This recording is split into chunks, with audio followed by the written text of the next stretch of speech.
we need to cover it. We need to talk about it. So, on October 8th, there will be a worldwide event where there will be a human chain kind of trying to hold hands and connect around. They're doing it around Parliament. Human chain around Parliament, I believe, in UK. That's what started this. And there was, well, we want to create, what about solidarity rallies all over the world?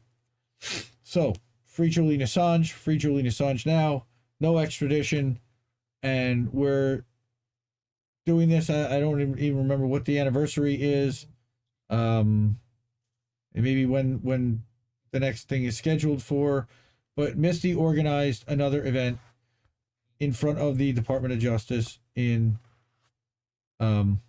October, for October 8th. And I'm hearing your thing in my ear again. So we're going to talk.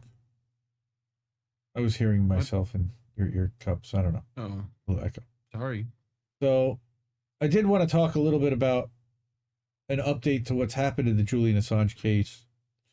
And again, I didn't really hear very many people talking about this week, but we had a pretty big thing happen, and former CIA Joshua Schulte officer. And again, we are not a big fan of the CIA. However, this is the guy that they blamed and pinned leaking and providing information to WikiLeaks, to Julian Assange, for the Vault 7 leaks. Back in 2017. This is written by John Kiriakou, who's well-known, also a CIA agent who was prosecuted and jailed. So what he says was that a federal jury in New York last month convicted former CIA officer Joshua Schulte on 9 felony counts under the Espionage Act for providing information to WikiLeaks that became known as Vault 7. He has consistently denied that he was the source. 2 years ago, he was convicted on two of the original 11 charges, while the jury hung on the remaining 9. The most recent trial, in which he represented himself, was on those 9 counts, and he now faces as many as 80 years in prison. He is yet to be tried on state child pornography. Schulte is yet to be tried on state child pornography charges. What? Nice recovery. Yeah, thanks. Prosecutors had literally no evidence that he had taken the data from CIA and transferred it to WikiLeaks, but they contended that he was a computer genius who was so brilliant that he was able to cover his tracks. What? They think this is an 80s movie.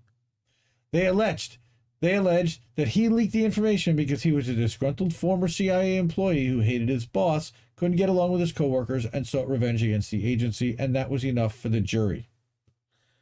What? Come on, we need jury. We need Jimmy on that one. Okay. This is a sketch, because obviously they're not allowing cameras into the courtroom. CIA Deputy Director for Digital Innovation, Sean Roche, called the Vault 7 leak a, quote, digital Pearl Harbor. Chief Prosecutor Damian Williams said that revelations were, quote, one of the most brazen and damaging acts of espionage in American history, and Vice magazine said it was the worst leak of CIA information ever. Well, okay, but if he didn't do it, CIA leadership apparently thought the leak was so damaging that then CIA Director Mike Pompeo ordered the agency to come up with a plan to kidnap or kill Julian Assange in London. One former Trump administration national security official said that Pompeo and other senior CIA leaders were completely detached from reality because they were so embarrassed about Vault 7, they were seeing blood. And that's Spain, right? That's calling for that? Yes. And like one other country? There's like 2 countries doing that. I know we covered one on INN News when it happened. Yep. That Spain wanted to extradite Mike Pompeo. Well, not Pompeo. They didn't want to extradite him, but they did want to. They want him to testify in the UC Global case. All the major media outlets reported on the finalization of his case. What they haven't reported on, though, is exactly what he was accused of leaking in the first place. What did we learn from Vault 7? Oh, let me go back. I skipped one. Vault 7 was a series of 24 collections of documents totaling hundreds of thousands of pages that included the most sophisticated computer hacking, surveillance, and cyber warfare tools that the CIA ever developed. WikiLeaks published the first tranche, called Year Zero, on March 7, 2017. Just this first installment contained more information than all of that released by Edward Snowden and included vulnerabilities known to the CIA within web browsers, including Google Chrome, Microsoft Edge, Firefox, and Opera, and the operating systems of most of the world's cell phones, including iOS and Android. Yeesh. All right. Now, there is a video here, and I did want to bring that up, and I'm hoping that we're going to be able to play this. You may or may not be able to hear it, Reefer. Okay. I hear it. Nice. I see it. Woo! Sure. Malware known as Weeping Angel infects the target TV, putting the TV in a fake off mode. The TV's microphone is still active, allowing conversations to be recorded and sent to the CIA via the internet. If they're not sitting in your living room. Mobile devices, hacks that intercept data from encrypted apps. Control over popular smartphones, allowing to be sent to the CIA. Geolocation, audio, text. Plus, covert activation of the phone's camera and microphone. According to WikiLeaks, 1.15 billion Android-powered phones were sold in 2016. Androids account for shit. 85%. iPhones account for 14. It's going too fast! It's going too fast! Control Modern cars, right. Vehicles, allowing nearly undetectable assassination. Oh! What else? Air gap. Jumping viruses on DCs, and now we're tracking a many different operating systems on access to We touch it all. Isn't that nice? Okay. Thank you so much, Yep. CIA.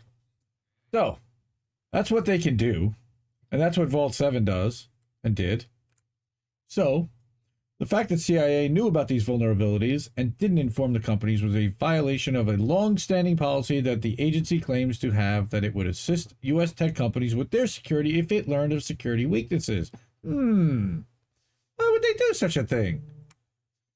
Instead, it exploited those problems in its digital operations. We have no idea if the agency used these vulnerabilities to spy on Americans. Ashley Gorski, an ACLU staff attorney, said at the time, quote, "Our government should be working to help the companies patch vulnerabilities when they're discovered, not stockpile them." A second Vault 7 revelation came on March 23, 2017, and included accounts of CIA efforts to hack Apple's iPhones and Mac computers. Additional tranches were released every week or two until September 2017, making them crazy. The revelations included proof that the CIA was able to hack into cars' computer systems and could take over control of the vehicle, like you saw in the video. Was the purpose of this to force the vehicle off the road, off a cliff, into a tree? CIA never commented. Still, other documents showed how CIA officers could take over an unsuspecting person's smart TV and turn its speaker into a microphone to surreptitiously bug a room, even while the television appears to be turned off. Yet other documents showed that CIA was running digital ops against the NSA. It's unclear whether this was done as an exercise between the two agencies or if it was something more sinister. And we'll never know. It was an exercise, don't you know? Other revelations were that the CIA had created a program to track documents transferred by would-be whistleblowers to media outlets. The program is called Scribblers. That's malware that can take over and control computers using the Microsoft Windows 10 operating system, which is called Athena. And malware that can be transferred from one clean computer to another through internal systems that are otherwise protected by antivirus software called Pandemic, interestingly enough. Fun. Schulte's revelations were not limited to software. He also revealed a program called Hammer Drill that injects a Trojan horse onto CDs and DVDs and then documents information on the disks for later transmission to CIA. An operation called Dark Matter revealed security vulnerabilities unique to Apple operating systems, and Schulte revealed that the CIA had compromised vulnerabilities in a huge range of Cisco system router models. Cisco, yeah. Apple and Cisco spent untold millions of dollars to redesign their products and correct the security flaws. Despite the fact that this was supposedly the worst breach in the history of the CIA, Schulte and his revelations did not get much press play. What a surprise. Because they don't want to scare the shit out of people and tell them exactly what the CIA can do. There are several likely reasons for this. First, he claimed innocence. He insisted that he wasn't a whistleblower, and that he's maintained throughout his ordeal that he didn't provide WikiLeaks with anything. Well, what the fuck? Second, state of New York simultaneously with the federal charges charged him with multiple counts of child pornography, which has given many of his natural supporters pause. Wow, a sex scandal, which gets people to shy away from it. Wow, where did we see something like that? Like, literally this weekend. Prosecutors maintain that they only discovered the pornography when they seized the computer hard drives in Schulte's apartment while looking for Vault 7 information. His defense of the child pornography charges will be that he considers himself to be a libertarian anarchist and that he set up a server to allow people unfettered free speech, something akin to the 4chan and 8chan servers. He maintains that he has not received or disseminated any child pornography personally. However, when child pornographers saw that his server supported unfettered free speech, they used it to trade illegal images and videos. He's adamant that none of it was his.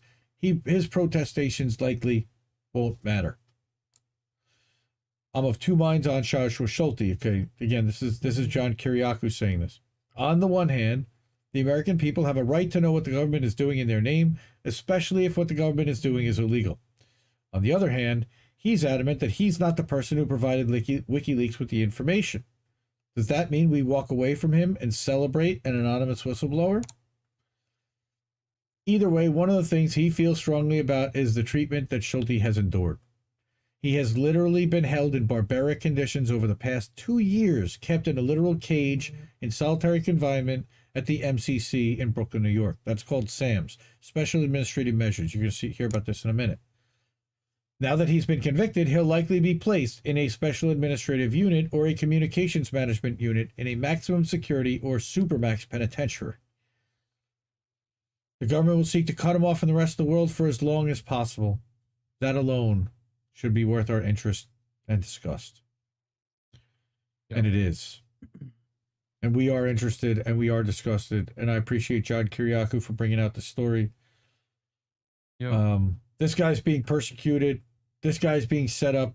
This guy didn't give WikiLeaks anything, even though they claim that he did, but they can't provide any evidence that he did at all.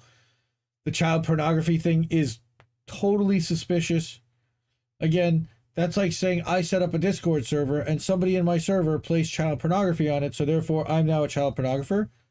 No, right. That's not how this works. So, who's John Kiriakou? John was a CIA analyst and case officer from 1990 to 2004. In December of 2007, he was the first U.S. government official to confirm that waterboarding was used to interrogate Al-Qaeda prisoners, a practice that he described as torture, which we all describe as torture. He was a former senior investigator to the Senate Foreign Relations Committee and a former counterterrorism consultant. While employed with the CIA, he was involved in critical counterterrorism missions following the terrorist attacks of September 11th, but refused to be trained in so-called enhanced interrogation techniques, nor did he ever authorize or engage in such crimes. After leaving CIA, he appeared on ABC News in an interview with Brian Ross, during which he became the first former CIA officer to confirm the existence of the CIA's torture program. His interview revealed that this practice was not just the result of a few rogue agents, but was official U.S. policy approved at the highest levels of government. Kiriakou is the sole CIA agent to go to jail in connection with the U.S. torture program, despite the fact that he never tortured anyone. Rather, he blew the whistle on this horrific wrongdoing, because the guilty don't go to jail. The people who tell the story do. And this brings us back to Julian Assange. And our friend Randy Credico. And I want to shout out Who's Randy? What he's been doing. Sexual chocolate. I knew where you were going. Randy Watson. Yeah, it's YMH. Oh, okay. Oh, the Randy thing. Okay. Right. I got you. It's Where's a long Randy? story. Yeah. I got you. So Yeah. we're not going to get into that. Who's Everybody, check out Yes. Your Mom's House and Where My Mom's At, and they're a lot of fun. Tom Segura, Christina P. They're our comic relief about Andrew Tate, which that guy is pertinent right now. So they're our comic relief. Like, yeah. So I love what Randy Credico is doing. Time to step up for the First Amendment, and WikiLeaks founder Julian Assange. Comedian Randy Credico puts billboards defending Assange on panel truck roaming DC. This was published in This Can't Be Happening by our friend Dave Lindorff, who's great, by the way. I love This Can't Be Happening, and I love Dave Lindorff. He's awesome. So, U.S. journalists and media organizations that made great use of Julian Assange's exposés of U.S. war crimes in Afghanistan and Iraq are silent or hostile, as he is now pursued by a fascist U.S. national security apparatus hell-bent on locking him up for decades for exposing these crimes. And there's a website you can go to there. So, Randy Credico, comic turned activist, is standing up for Julian Assange, okay, who's facing extradition from the UK by a U.S. security state and a series of presidents obsessed with punishing him through the HORI, I like that word, Police State Espionage Act, for the crime, quote-unquote, of exposing U.S. war crimes in Iraq and Afghanistan. Unable to sit idly by like so many of the news organizations and prominent journalists who wrote Assange's revelations to those crimes to high ratings and newspaper readership, but who now do nothing to defend him or even write hostile articles as the U.S. discusses ways to assassinate him in London, and then, failing that, pressure a pliant British government and judiciary to hand him over to the tender mercies of the U.S. judicial system and prison system. Randy has been using his own money to put moving billboards on the side of panel trucks to roam around Washington, D.C., broadcasting this atrocity. Again, I wish Misty were here, because Misty's one of the people that's been shouting this out. Misty also did a whole Billboards for Assange campaign last year and raised a bunch of money and took out some billboards there. I know that Randy also attended the Roger Waters concert that happened in, I believe it was Raleigh or Charlotte, North Carolina this week, and also had billboards happening on the way to the concert. Love this guy. Yep. Good shit. He also didn't he do that? He was the guy that like he did the stand-ups. Like one of the journalists, like the correspondence dinner one time or something like that, right? Yep. And he also has been organizing the stand-ups for Assange in New York and D.C. Again, save the date. Washington, D.C., October 8th, noon Eastern to 2 p.m. They're going to scream with megaphones at the halls of justice, at the U.S. Department of Justice. That's right. Yep. Meanwhile, at the Hall of Justice, Misty's going to be yelling at Miller Garland. And I believe that's like on a Thursday. It is very fun to do. It's like that. Yes, the comedian organizing this is Randy Credico. Okay. Live on the Fly with Randy Credico. He's been doing shows for years. He's on the radio. He does comedy. He does a little bit of music. Like him a lot. And he's been one of the staunchest Assange supporters standing up for Julian. So, again, shout out to a guy who's in the chat right now. His name's Big Mac Crab. He actually created this flyer and image, and everybody steps up. Biggest, baddest crab. Everybody steps up when it comes to doing what we can to free Julian Assange and to get the word out. And it's honestly one of the biggest things I think that unites a lot of us at this point is all of our desire to right this wrong and this persecution and see this man freed. And again, I wish Misty were here. She could speak so much more eloquently on it than I can. And I've spoken on it extensively. But free Julian Assange now.